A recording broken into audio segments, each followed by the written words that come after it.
Every town has a road people whisper about. A road where headlights vanish in the rain, radios turn on by themselves, and some drivers swear they have seen a girl standing alone in the storm. In Ashford County, that road was called Black Hollow. And when Daniel Cross stopped for the girl at mile marker 13, he learned why some stories are not meant to be forgotten. The first thing Daniel Cross noticed was the rain. It was not the kind of rain that came down hard and honest, beating against the windshield like thrown gravel. This was worse. This was a thin, slanted rain that drifted out of the darkness in silver needles, soft enough to seem harmless, but thick enough to turn the whole world into a blur. His headlights cut through it for only a few yards before the road disappeared again. Beyond that, there was nothing. No porch lights, no gas stations, no passing cars, no distant glow from a town. Just the narrow two-lane highway, the black wall of pine trees on either side, and the steady hush of tires rolling over wet pavement. Daniel leaned forward slightly, both hands on the wheel, his shoulders tight from the drive. The dashboard clock read 11:47 p.m. He hated that road at night. Everybody did. Black Hollow Road was the kind of place locals warned outsiders about without fully explaining why. During the day, it was just an old state highway that cut through the wooded hills outside Ashford County. Truckers used it as a shortcut. Teenagers used it when they wanted to scare each other. But after dark, most people avoided it. There were too many blind curves, too many sudden dips, and too many places where the trees leaned in so close that they seemed to swallow the headlights. And there were stories. Daniel had grown up hearing them. A woman in white standing near mile marker 13. A girl knocking on car windows during storms. Headlights appearing in rearview mirrors, then vanishing when the driver looked back. A voice on the radio calling out the names of people who had died on that road. Daniel never put much faith in those stories. People liked to make things up, especially in small towns where the most exciting thing on a Saturday night was the flickering sign outside the old diner. But he also knew Black Hollow Road had earned its reputation honestly. Every few years, someone lost control on the wet curves. Every few years, another cross appeared along the shoulder. White wooden crosses, plastic flowers, a faded photograph taped beneath a laminated note. He had passed them all before. He just tried not to look. That night, he was only on Black Hollow Road because his father had called him from the emergency room. "Your mother fell again," his father had said, his voice lower than usual. "She says she's fine, but they want to run tests." Daniel lived 2 counties away now, in a small apartment above a hardware store, and he had left in such a hurry that he barely remembered locking his door. The main highway had been closed because of flooding, so the GPS rerouted him through Ashford County, down the one road he had spent most of his adult life avoiding. Black Hollow. He had told himself it was fine. He was 34 years old. He was not a teenager anymore. He was not going to let old ghost stories keep him from reaching his mother. Still, the farther he drove, the quieter the world became. The radio had faded 20 minutes earlier. At first, Daniel thought it was just the hills interfering with the signal. He had turned the dial through static, catching half a word here, a burst of music there, then nothing but a low, whispering crackle. Eventually, he turned it off. Now the only sounds were the wipers scraping back and forth, the tires hissing across the road, and the occasional pop of rain hitting the windshield just hard enough to startle him. His phone sat in the cup holder, plugged into a charger that had stopped working sometime after the county line.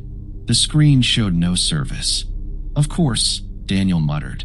He glanced at the GPS. The map had frozen 5 miles back. The blue arrow was stuck in the middle of a gray line, pointing toward nothing. He knew the road well enough to get through it, though. At least, he thought he did. The highway curved sharply to the right, and Daniel slowed. His headlights swept across the trees, then across a rusted guardrail, then across something pale standing near the shoulder. He hit the brakes. The car slid slightly before the tires caught. Daniel's heart thudded once, hard. For a second, he thought he had imagined it. Then the headlights settled, and he saw her. A young woman stood on the side of the road, just beyond the white line, her body turned slightly away from him as if she had been walking in the rain for a long time. She wore a light-colored dress that clung to her from the wet.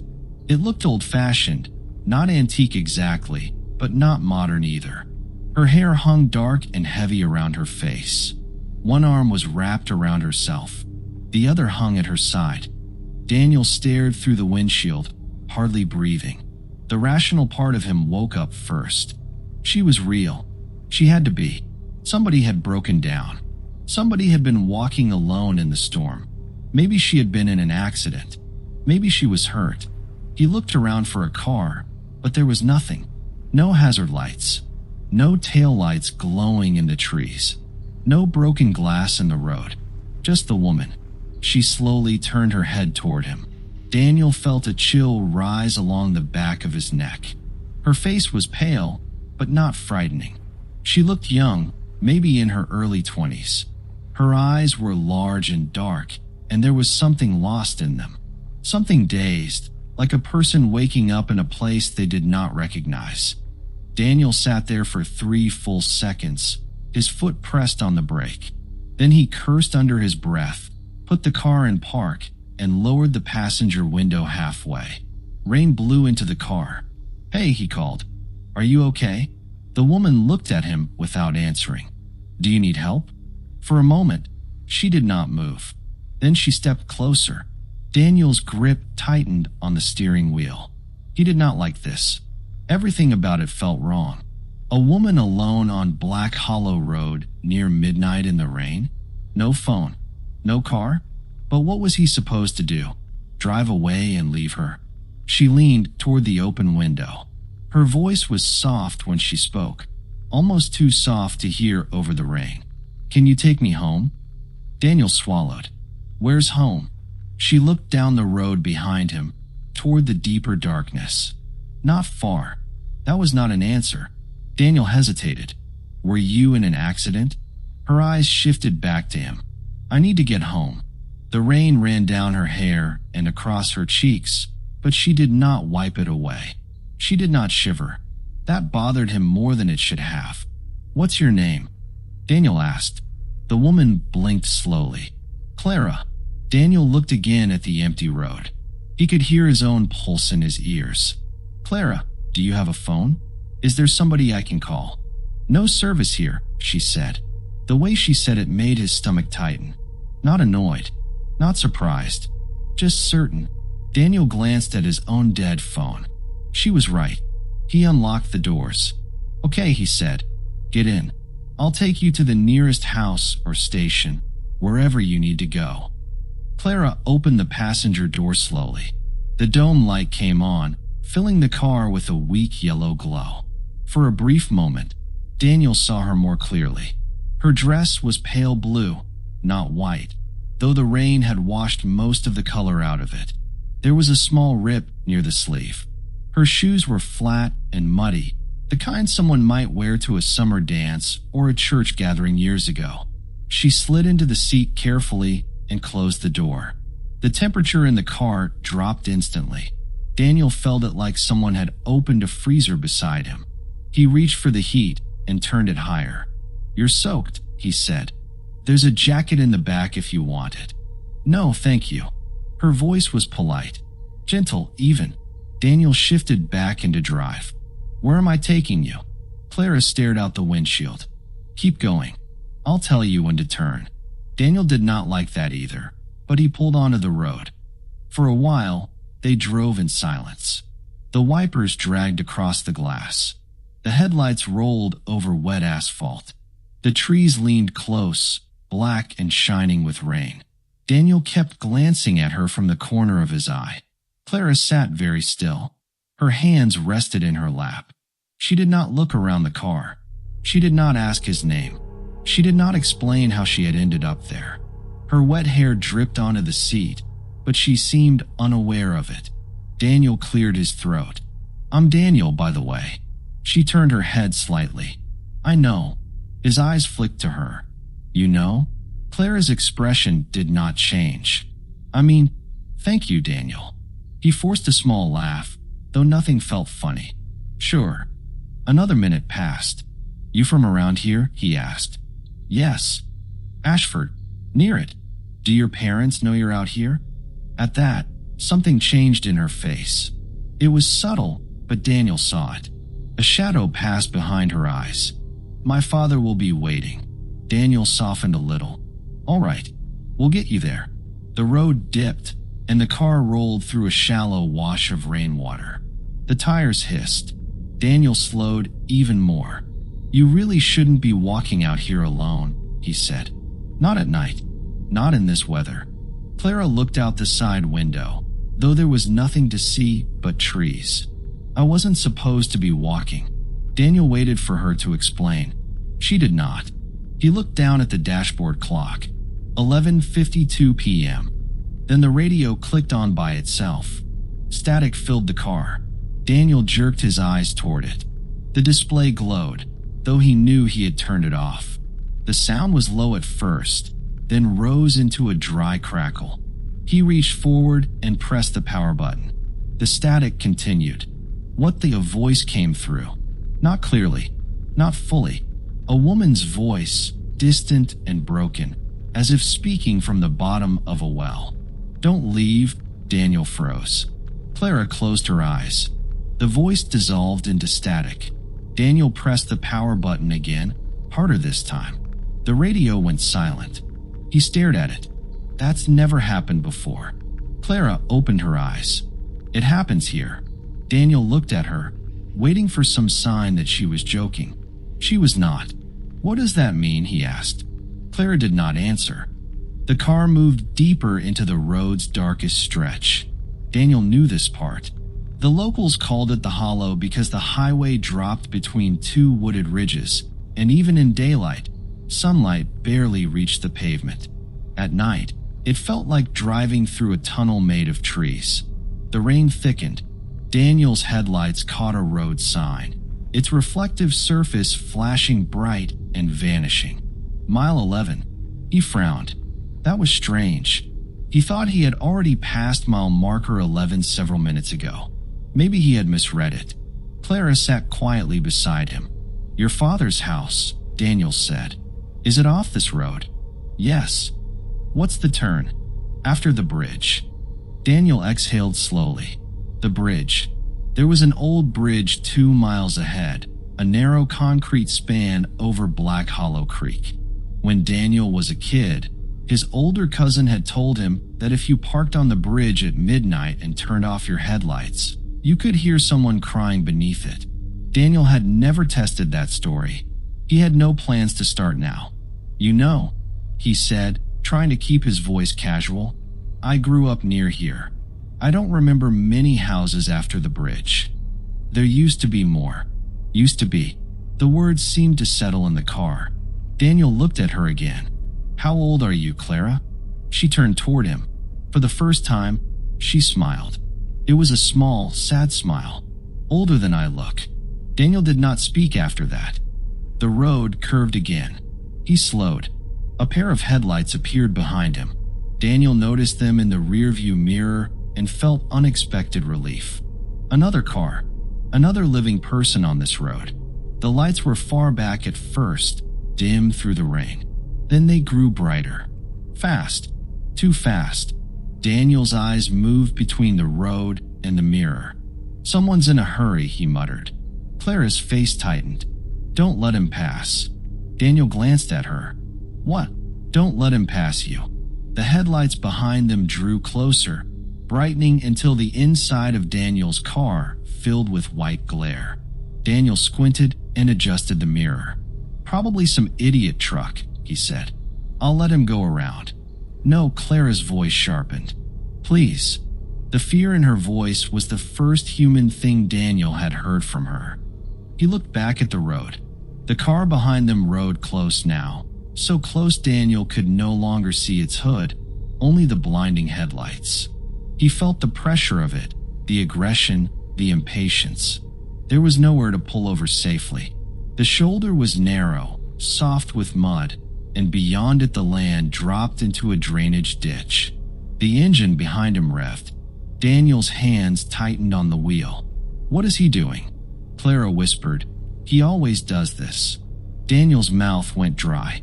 The headlights swerved left, then right, like the driver was trying to see around him. Daniel pressed the gas slightly. The speedometer climbed to 45. The car behind matched him. "Clara," Daniel said slowly, "do you know who that is?" She stared straight ahead. "I thought I did." The headlights surged closer. A horn blasted. Daniel flinched. The sound was old and deep, not like a modern car horn. It was harsh, long, and angry, echoing through the trees. Then the radio exploded into static again. Daniel jumped and nearly swerved. Through the static came a burst of music. Not modern music. A slow song. Tinny. Warped. Like something playing from an old dance hall speaker. Then a man's voice cut through, laughing. Daniel slammed the radio button. Nothing changed. The laughter stretched, cracked, and became static again. Clara turned her face away. "Stop it," she whispered. The bridge appeared ahead. Its wet concrete rails emerged from the darkness like pale bones. Beyond it, the road bent sharply left. The headlights behind them grew impossibly bright. Daniel's car trembled as if the other vehicle had tapped the bumper, but he felt no impact. "Hold on," he said. He eased onto the bridge. The moment the tires crossed onto the concrete span, everything changed. The rain stopped hitting the windshield. Not slowed. Stopped. The wipers scraped across nearly dry glass. Daniel stared. Outside, rain still fell beyond the bridge, but above the car, the air looked still. Fog drifted low over the creek. The trees on both sides seemed farther away, faded, like a photograph left too long in the sun. The headlights behind them vanished. Daniel looked in the rearview mirror. Empty road. No car. No lights. Just darkness. He let off the gas. What just happened? Clara's breathing had changed. She was staring ahead with wide eyes, her hands gripping the edge of the seat. "Keep driving," she said. Daniel did not move. "Clara, please keep driving. Was there a car behind us or not?" She turned to him. In the dim dashboard light, her face looked more frightened than sad now. "Yes." "Where did it go?" Her voice dropped. "Where it always goes." Daniel's skin crawled. He drove off the bridge. Rain slammed back onto the windshield with such force that he almost shouted. The wipers struggled to clear it. The radio shut off by itself. The temperature in the car fell another few degrees. Daniel's breath came out faintly white. He turned the heat all the way up. Ahead, a narrow gravel road branched off to the right. It had no sign, just two muddy tire tracks disappearing between the trees. Clara pointed. "There." Daniel slowed. "That road." "Yes." He turned. The tires crunched over gravel and potholes filled with brown water. Branches scraped the sides of the car. The main road disappeared behind them, swallowed by the rain. Daniel's headlights bounced across trees, weeds, and the occasional broken fence post. "I really don't remember any houses back here," he said. "There's one." "Your father's?" "Yes." Daniel looked at his phone again. Still no service. The clock read 11:59 p.m. Something about that made him uneasy. "How long have you lived out here?" he asked. Clara did not answer immediately. Then she said, "I was born here." Daniel waited. "My mother died when I was little," Clara continued. "My father raised me in the old house by the creek. He worked at the mill before it closed." Daniel glanced at her. "The mill closed before I was born." Clara looked at him. "I know." Daniel's foot eased off the gas. The car rolled slower. "Clara," she turned away. The gravel road curved, and the trees opened. An old house appeared ahead. Daniel nearly stopped in the middle of the road. It stood alone in a clearing, 2 stories tall, sagging under the weight of age and weather. The porch roof leaned slightly to one side. Several windows were boarded up. The front steps were crooked and slick with moss. Vines crawled up one side of the house like black veins. No lights burned inside. No smoke came from the chimney. No vehicle sat in the yard. "This is it," Clara said. Daniel put the car in park but left the engine running. He stared at the house.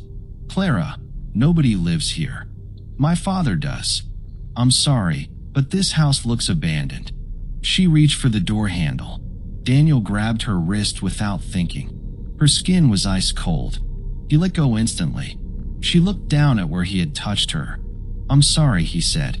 I don't think you should go in there alone." "I have to." "Why?" Her eyes lifted to his. "Because I never made it home." The words struck him like a physical blow. Daniel sat frozen. Rain tapped the roof. The engine idled. The headlights washed over the dead front yard. "What did you say?" Clara's expression trembled, but she did not cry. "I was coming home from the summer dance. It was raining. My father told me not to go, but I went anyway. I was angry at him. I thought he was trying to keep me from having a life." Daniel did not want to hear the rest, but he could not stop listening. "A boy offered to drive me home," she continued. "His name was Peter Vale. Everyone liked him. He had a fast car and a louder laugh than anyone else in town. I thought he was charming." Her voice thinned. He had been drinking. Daniel looked toward the house, then back at her. Clara stared through the windshield as if seeing another night layered over this one. He kept speeding. I asked him to slow down. He laughed. I asked him again, and he got angry. Near the bridge, another car came around the curve. Peter swerved. We hit the rail. Daniel's chest tightened. The car went through. Clara nodded. Into the creek. The rain seemed quieter now. Daniel swallowed hard. What year was this? Clara closed her eyes. 1978. For a moment, Daniel heard nothing but the engine. 1978. 48 years ago. He wanted to reject it. He wanted to laugh, to tell himself this was some cruel prank, some disturbed woman playing games on a lonely road. But there were too many things he could not explain. The cold, the radio, the disappearing headlights, the way she knew his name before he told her, the way she spoke of closed mills and old roads and dead fathers like they were just waiting behind the next turn. Daniel's voice came out rough. Clara, if you died in 1978, why are you still here? She turned to him, and the sadness in her eyes was deeper than fear. Because nobody knew the truth. Daniel stared at her. What truth? Everyone said Peter lost control because of the storm. Everyone said it was an accident. Wasn't it? Clara shook her head slowly. I survived the crash. Daniel felt his stomach drop. For a while, she whispered. Long enough to get out. The house stood silent in the rain. I crawled from the creek, Clara said. I was hurt. I could barely stand. Peter was still alive too. He climbed out after me. I thought he would help me. She paused. Daniel could see her reflection in the windshield, pale and still, almost transparent around the edges. Or maybe that was just the rain and dashboard light. He was scared, she said. Not for me, for himself. His father was the sheriff. He said I would ruin his life. I told him I needed to get home. I tried to walk. Daniel's hands tightened into fists. Clara's voice broke for the first time. He followed me. Daniel looked toward the porch of the old house. I made it as far as the bridge. Then he grabbed me. I screamed, but the rain was too loud. He pushed me over the side. Daniel closed his eyes. For a moment, he was not on a gravel road outside an abandoned house. He could almost see it. A young woman injured and terrified, crawling through mud and rain, trying to reach her father. Headlights burning behind her. A drunk boy desperate to protect his future. The bridge. The creek below. The darkness waiting. When they found us, Clara said, they found me in the water and Peter in the car. They said I must have drowned during the crash. His father made sure of it. Daniel opened his eyes. And Peter, he lived. The word was almost a curse. He told everyone he tried to save me. They called him brave. Then he left town. New name, new life. Daniel's throat felt dry. Is he still alive? Clara looked at him. Yes. A low rumble of thunder rolled through the trees. Daniel did not know what to say. What do you need from me? He asked. Clara looked toward the house. My father died not knowing. He blamed himself. He thought if he had not argued with me, I would not have left angry. He thought I died because he failed me. Her voice softened. I have come back to this road every year, whenever the storm returns like it did that night. I ask for a ride home. Most people don't stop. Some do, but they get scared and turn back. Some never remember me after they leave. Daniel's chest tightened. Why me? Clara looked at him for a long moment. Because your father knew mine. Daniel frowned. My father, Thomas Cross. Daniel stared at her. My dad. Clara nodded. He was a young deputy then. He didn't believe the report. He found something in Peter's car, but Sheriff Vale took it from him. Your father tried to ask questions. He was warned to stop. Daniel remembered something then. Not a clear memory, more like a fragment. His father sitting at the kitchen table late at night, a folder open in front of him. His mother asking why he kept digging up old pain. His father saying, because a girl died, Elaine, and nobody told the truth. Daniel had been maybe 8 years old. He had forgotten all about it. Until now. What did he find? Daniel asked. Clara's eyes moved toward the house. My necklace. Daniel looked at her neck. There was a thin chain there, but no pendant. He ripped it off when he grabbed me, she said.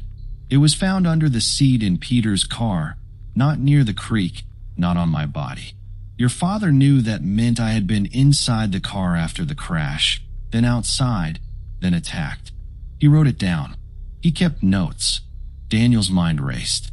My father still has boxes in the garage, he said. Old files, newspaper clippings, things from when he was a deputy. Clara leaned closer.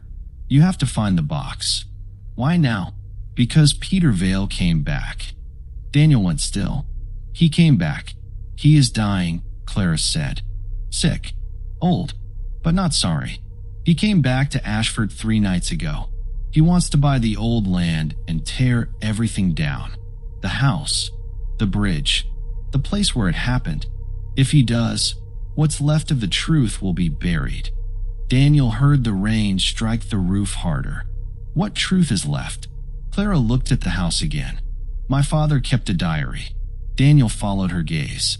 In there, he wrote what he believed. He wrote about your father coming to him. He wrote names, dates, everything the sheriff covered up. Daniel stared at the broken windows. I can call the police. No, the answer came too fast. Daniel looked at her. The police won't search that house for a ghost story, she said. And Peter still has people who remember his family name. Daniel almost laughed at the absurdity of it, but the sound died in his throat. So what? I go inside and find a diary. Yes. Right now? Clara said nothing. Of course right now. Daniel looked at the old house. Every instinct he had told him not to get out of the car. The place looked rotten, unsafe, abandoned for decades. But beside him sat a young woman who had been dead since 1978, asking him to find proof of her murder. And somewhere, his mother was in a hospital bed. His father was waiting. His father, who had once tried to uncover the truth and failed. Daniel shut off the engine. The sudden silence was enormous. He grabbed the flashlight from the glove box. Stay here, he said, then immediately realized how ridiculous that sounded. Clara gave him a faint smile. I can't go in. Why? I never reached the door. Daniel looked at the porch. A deep ache moved through him.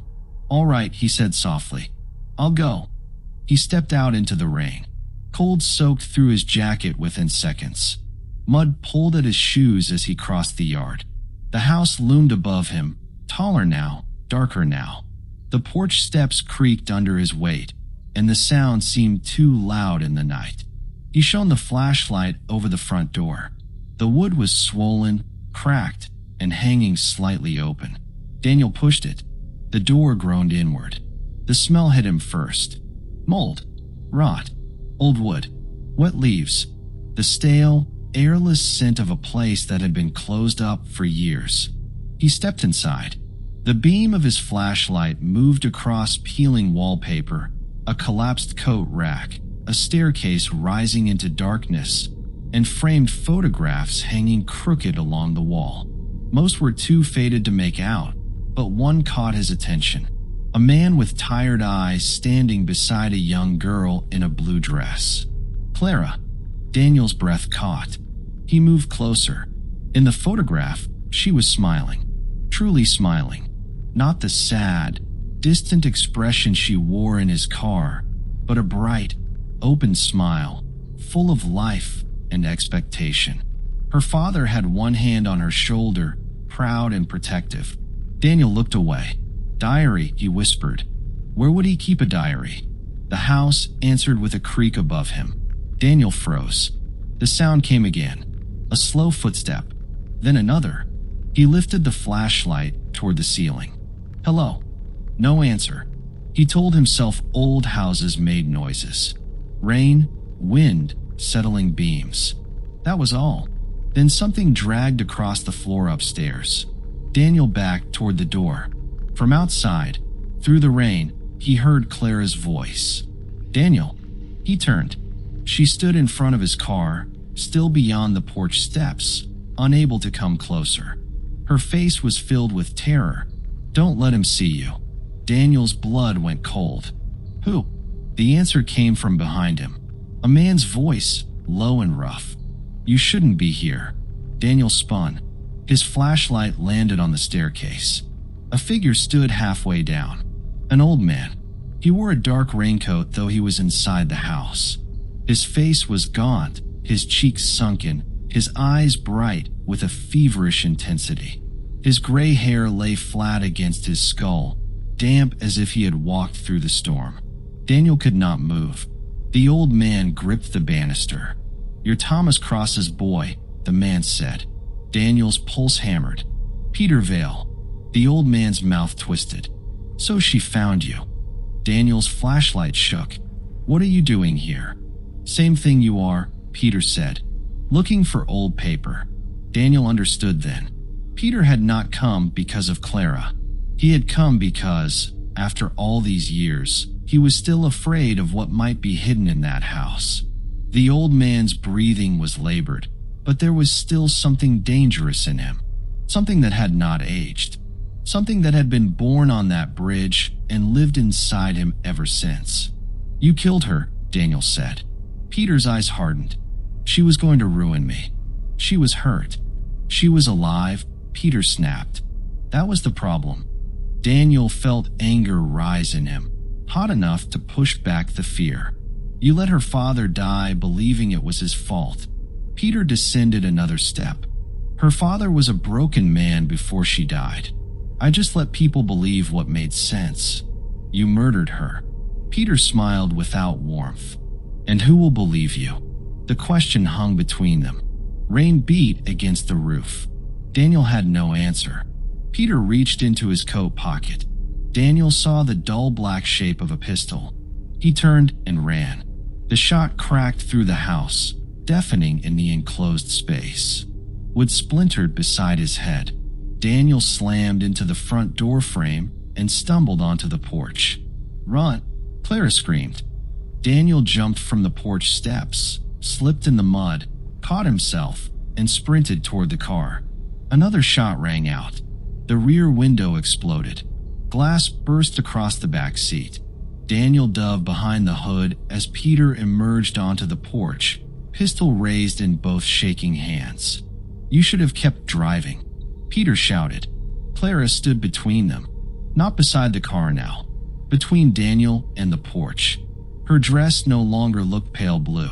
It looked soaked darker at the hem, stained with creek water and mud. Her hair lifted slightly, though there was no wind. The air around her shimmered with cold. Peter saw her and stopped. For the first time, his face showed real fear. "Clara," he whispered. She stared at him. "You left me in the water." Peter's gun trembled. "You were dead." "No," she said. "I was calling for my father."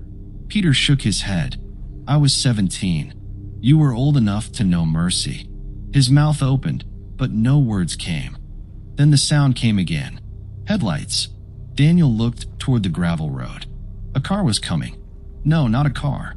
An old vehicle, its engine roaring, its headlights blazing white through the trees.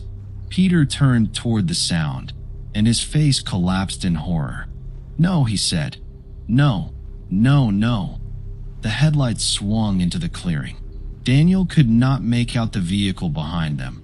Only the brightness and the shape of something large and old moving too fast over the wet ground. Peter stumbled backward. Clara did not move. The headlights stopped at the edge of the yard. The engine idled. Deep, uneven, ancient. A young man's laugh crackled through the rain. Peter dropped the gun. "No," he begged. "Please." Clara turned to Daniel. "The diary is upstairs. Bedroom on the left. Loose board beneath the window." Daniel stared at her. "Go," she said. Peter screamed. Daniel ran back into the house. He did not look behind him. Inside, the air was freezing now. He bounded up the stairs 2 at a time, the flashlight beam jerking wildly. The hallway smelled of wet earth and old smoke. He found the bedroom on the left and pushed inside. The room was small. A rusted bed frame. A broken dresser. Curtains hanging in strips. Rain leaking through the ceiling into a metal bucket that had long since rusted through. Daniel crossed to the window. The boards beneath it were warped. He dropped to his knees, jammed his fingers into a gap, and pulled. The first board did not move. He pulled harder, grunting. From outside came the sound of an engine revving. Then Peter's voice, pleading. Then Clara's voice, calm and clear. "You wanted the road to forget." The board snapped loose. Daniel shone the flashlight into the opening. Inside was a small metal box, black with age. He grabbed it. The moment his fingers closed around the handle, the house shook. Dust fell from the ceiling. Downstairs, glass shattered. Daniel clutched the box and ran. When he reached the porch, the clearing was filled with fog. His car sat where he had left it, driver's door open, rear window broken. Peter Vale stood near the edge of the yard, facing the old headlights. He looked smaller now. Not dangerous, not powerful, just an old man standing in the rain with the weight of one terrible night finally closing in. Clara stood beside the lights. Behind her, for one brief moment, Daniel saw another figure. A man, tall, thin, wearing work clothes, his face lined with grief. Clara's father. He stood near the porch steps, looking at his daughter as if he had waited half a lifetime for her to come home. Clara saw him. Her face changed. All the sorrow, all the fear, all the years of wandering seemed to lift from her at once. "Daddy," she whispered. The man opened his arms. Clara took one step toward him, then stopped and looked back at Daniel. "Tell them," she said. Daniel held up the box. "I will." She smiled. This time, it was the smile from the photograph. Then the headlights flared bright. Daniel raised his arm over his eyes. A roar filled the clearing, not from the car, but from the storm itself. Wind tore through the trees. The porch groaned. The fog spun in circles, thick and white. Peter screamed once. Then everything went silent. When Daniel lowered his arm, the clearing was empty. No headlights. No Clara. No father. No Peter Vale. Only rain. Only the old house. Only the broken glass glittering in the mud behind his car. Daniel stood there for a long time, breathing hard, The metal box clutched against his chest. Then his phone rang. The sound made him jump so badly he nearly dropped the box. He pulled it from his pocket. 1 bar of service. The screen showed his father's name. Daniel answered with shaking hands. "Dad." His father's voice came through weak but clear. "Daniel, where are you?" Daniel looked at the old house. Black Hollow Road. The line went quiet. Then his father said, "Why?" Daniel swallowed. "I found Clara." Silence. For several seconds, there was only static on the line. Then his father exhaled, and his voice broke. "You saw her?" "Yes." Daniel looked down at the box. "And I found what she wanted us to find." His father did not speak for a long time. When he finally did, he sounded older than Daniel had ever heard him. "Bring it to me." Daniel drove to the hospital with no rear window and rain blowing through the car. He did not turn on the radio. He did not look in the rearview mirror. By the time he reached Ashford General, the storm had begun to weaken. The first gray hint of morning touched the eastern sky. His father was sitting beside his mother's hospital bed when Daniel entered the room. Thomas Cross was 72 now, thinner than he used to be, with white hair and tired eyes. But when Daniel placed the metal box in his lap, something sharp and young returned to his face. His hands trembled as he opened it. Inside were a leather-bound diary, several folded newspaper clippings, a photograph of Clara, and a small necklace wrapped in cloth. A silver pendant shaped like a little bird. Thomas covered his mouth. "I knew it," he whispered. "Lord help me, I knew it." The diary belonged to Clara's father. Page after page told the story of his suspicion, his grief, and the pressure placed on him to accept the official report. It named Sheriff Vale. It named Peter. It named Thomas Cross as the only deputy who had tried to help him. It mentioned the necklace, the missing hours, and the bruises on Clara's arms that were never written into the coroner's report. At the very back of the diary was one final entry. The handwriting was shaky. "If anyone ever reads this, know my daughter was not foolish, and she was not lost to the storm. She was trying to come home. Someone stopped her. I pray the truth finds daylight, even if I never do." Daniel's father wept quietly. Daniel had never seen him cry before. 3 days later, construction crews found Peter Vale's body near Black Hollow Creek. The official report said the elderly man had likely become disoriented during the storm, wandered too close to the old bridge, and fallen. There was no sign of foul play, but that was not what people talked about. People talked about the diary. They talked about the old cover-up. They talked about Sheriff Vale, long dead, and his son, who had lived nearly 50 years under a stolen name and a clean reputation. They talked about Clara Whitcomb, the girl everyone thought had died in a car accident. They talked about Thomas Cross, the deputy who had been silenced. The county reopened the case. The truth came slowly, but it came. Old records surfaced. The original accident report was questioned. People who had been teenagers in 1978 came forward with things they had never said out loud. A retired nurse remembered bruises on Clara's wrists. A former mechanic remembered seeing blood on the outside of Peter's car, not just inside it. One man even admitted that Sheriff Vale had paid him to tow the wreck before state investigators arrived. It was too late for prison, too late for a trial that mattered in the usual way, but it was not too late for the truth. And sometimes, Daniel thought, the truth was the only grave marker the dead were really asking for. 2 weeks after the storm, the town held a small memorial near Black Hollow Creek. They placed a new marker by the bridge, not one of the old white crosses with plastic flowers and fading tape. A real marker, stone, carved deep. Clara Whitcomb, beloved daughter, 1959 to 1978. She was coming home. Daniel stood beside his father during the service. His mother, bruised but recovering, held his father's hand. Nobody said anything about ghosts. Nobody had to.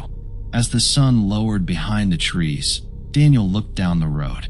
For once, Black Hollow did not seem quite as dark. The pines still leaned close.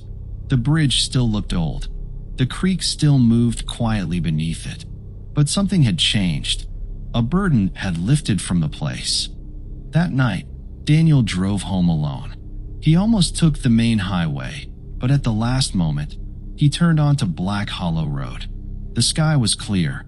No rain, no fog, no static on the radio. He drove slowly, watching the mile markers pass. Mile 9, mile 10, mile 11. When he reached the bridge, he stopped. For a moment, he just sat there with the engine running. Then he saw her, not on the road, not in the passenger seat, not standing in the rain. She stood on the far side of the bridge, beneath the soft glow of the moon. Clara. She wore the same pale blue dress, but it was clean now, dry. Her hair rested gently over her shoulders. Around her neck, the silver bird pendant caught the moonlight. Beside her stood her father. He placed one hand on her shoulder. Clara looked at Daniel through the windshield. She smiled. Then she lifted her hand in a small wave. Daniel's throat tightened. He raised his hand back. The radio flickered. For 1 second, a clear signal came through. Not static, not laughter, not fear.